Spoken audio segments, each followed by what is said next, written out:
Are you renting at the moment and you just can't seem to find a way out? What if I told you that you no longer had to be? In this video, I'm going to be giving you an option that you may know nothing about, which could get you out the door and start making progress to your new home today. So on that note, I'm Dean Whittam and I work for Reading Homes as a sales and design consultant, and I like to specialise in first home buyers to help get people into the market. So with the help of this channel, I want to be giving you guys all the information that you need to get out there and make it happen. So that brings me to this video right here. What I'm going to be talking to you about today is Keystart. Some people may have heard a little bit about it, but at the end of the day, it's an option that people don't know enough about. So that's my job to give you some information.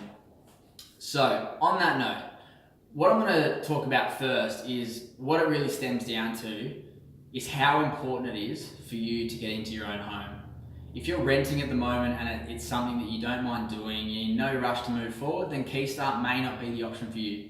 But if you've had a bad experience renting, if you've been thrown out of a rental because the owners had to sell the house, you've had to pack up your kids, pack up everything and shift on short notice, then it could be really important for you to just get out there and make it happen. So this could be for you. So what I'm going to be talking about today is Keystart. So Keystart is an option that is government funded. So because of that, people are a little bit hesitant, but there are pros and there are cons of using Keystart. So what we're going to be doing is we're going to be talking about those. So we'll start with the good stuff. Let's talk about the pros that Keystart has to offer. So first of all, Keystart, you only need a 2% deposit. So when you're comparing to a bank and you're talking $300,000 home loan, that's quite a big difference in deposit you need to save. And this day and age, it can be hard to save up a deposit, especially if you've got a young family.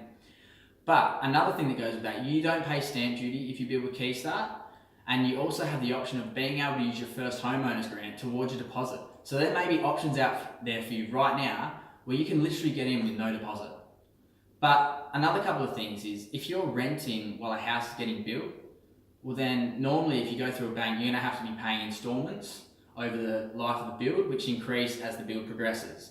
Whereas if you go through someone like Keystart, you're paying $50 a week until you move into the home. So again, it can be really helpful for someone that has to pay rent as well as the cost of building.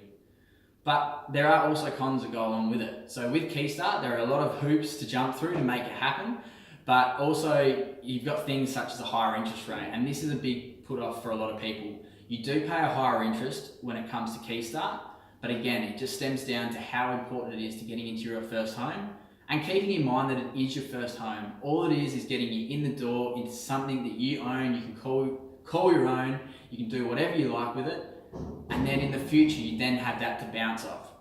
But another thing with Keystart is you're not in the loan for the whole 30 years. That is not the intent. The government do not want you to be in debt to them for 30 years.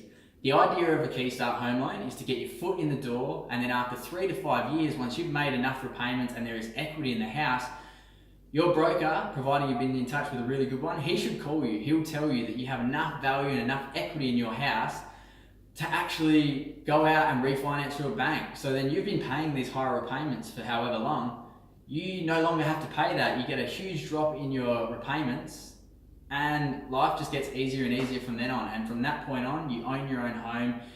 Later on down the track, you can sell your home, you've got your equity sitting there, and you can move forward, progress, and then build your next home.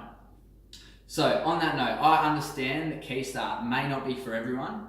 So that's where you have to realize how much of a priority it is in your life to get out there and own your own home.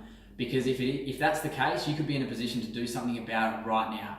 So I'd love to hear your thoughts on it. If you've had any experiences with Keystart, in the comment section below, whether you've had good experiences, bad experiences.